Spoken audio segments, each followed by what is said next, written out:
Le Centre Pompidou consacre une exposition majeure à un peintre qui est peut-être le plus intéressant, le plus important de sa génération.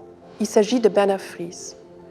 Donc Bernard Fries, c'est un artiste français qui est aujourd'hui, je crois, vraiment au sommet de son art. Depuis plus de 40 ans, l'artiste se pose des questions. Qu'est-ce que c'est la peinture? Comment on peut inventer une peinture contemporaine dans un moment où tout le monde parlait, à la fin des années 70, de la mort de la peinture? Et dans l'exposition que le Centre Pompidou lui consacre, on va découvrir vraiment la grande diversité de son œuvre.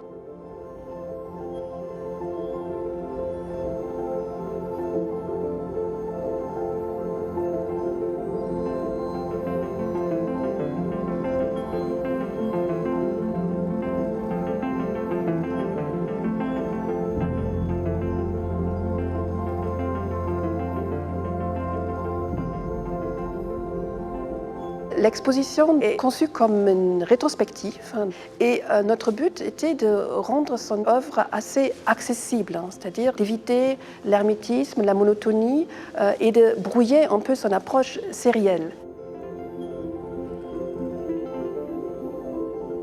Ça nous a amené donc à organiser cette exposition dans un parcours thématique, d'ailleurs libre de direction, un parcours qui s'inscrit dans une grille, donc avec 6 cases, avec des œuvres des débuts et des œuvres récentes.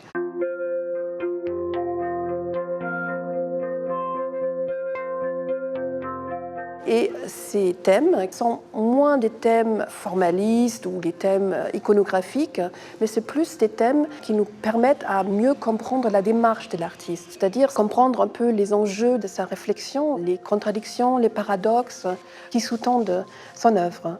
Et les 6 chapitres s'appellent « Avec des raisons, sans effort, avec et sans système, avec maîtrise et sans arrêt ». Donc là aussi, c'est un jeu sur une contrainte, donc de commencer chaque fois avec une préposition avec et sans, pour concevoir ce parcours comme une sorte de proposition légère. Donc c'est pas du tout une structuration qui est figée, c'est plus des clés de lecture qui aident le visiteur à se poser des bonnes questions. Qu'est-ce que ça veut dire avec maîtrise? Donc c'est par exemple une section sur la virtuosité de l'artiste, sur les effets de trompe-l'œil qu'on voit dans certaines de ses peintures, sur son vraiment grand don de coloriste, parce que là aussi il ne faut pas oublier, c'est vraiment une très très grande coloriste, Bernard Fries. Où il y a cette section autour de Sans effort, donc c'est une section qui est dédiée à la paresse finalement.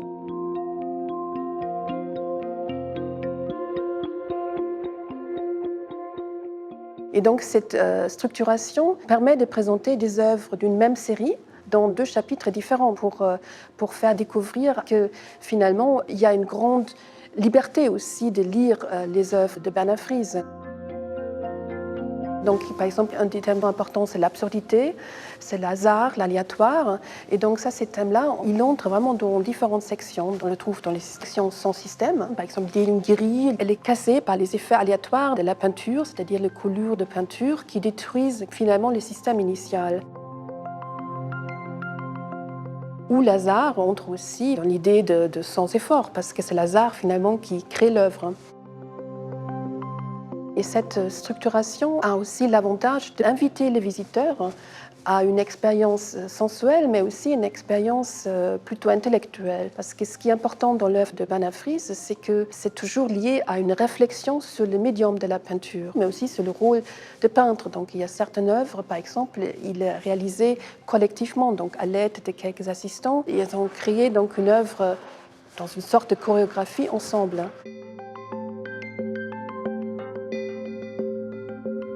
Et donc, l'artiste réfléchit aussi sur des effets visuels qui sont créés par certains protocoles. Et notamment ici, dans la salle où nous sommes, on voit des peintures saisissantes parce qu'on ne comprend pas très bien comment il les a fait.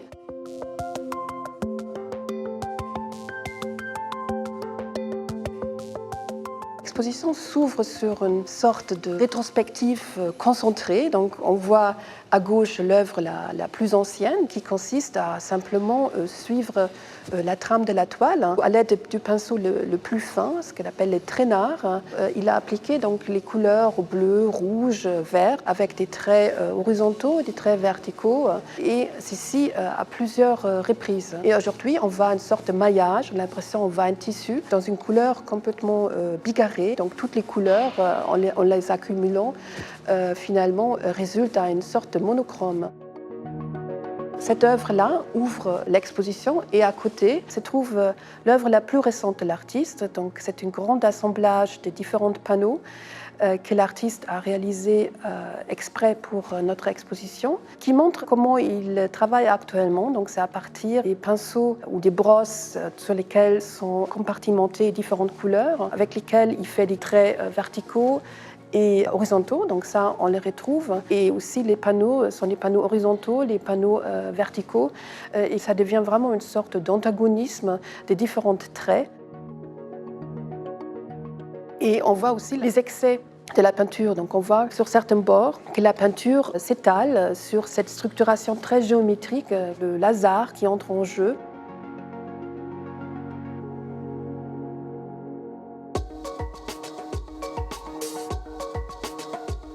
La dernière section s'appelle Sans arrêt. Elle est conçue autour de la ligne continue, mais aussi autour de la performance, qui est une dimension très importante pour Bernard Friess. Donc la performance dans le sens de peindre une peinture en un seul trait, sans s'arrêter. Donc la brosse qui fait des virages pour ne pas sortir de la toile. Et donc on voit aussi la durée de l'acte de peindre, parce qu'on voit qu'au départ, la couleur est encore assez dense, assez saturée, et elle va se pâlir au fur et à mesure. Donc je pense aussi que c'est vraiment fascinant de voir vraiment l'artiste à l'œuvre. Et l'artiste tient beaucoup à ce que ce soit visible. Il dit lui-même qu'il a une démarche éthique qui consiste à rendre transparent son travail. Il le fait aussi dans le souci de montrer aux visiteurs, tenez, vous pouvez le faire vous-même. Donc, ce n'est pas très compliqué à faire. Par exemple, dans une série qu'on montre dans la section Sans effort, vous mettez des différentes couleurs dans une bac et vous laissez sécher. Après, vous enlevez la pellicule qui s'est créée après plusieurs semaines de séchage et vous l'appliquez sur une toile, et ainsi de suite. Donc, ça donne une série qu'on montre ici actuellement avec 6 panneaux où la peinture devient de plus en plus claire. C'est quelque chose donc, qui est tout à fait, disons, facile, entre guillemets, parce que je pense que ce n'est pas si facile que ça, parce qu'il choisit quand même des couleurs, des lacs particulières, donc il y a un certain choix de couleurs, après il y a aussi une certaine dextérité, mais sur le principe, tout le monde peut refaire cette expérience.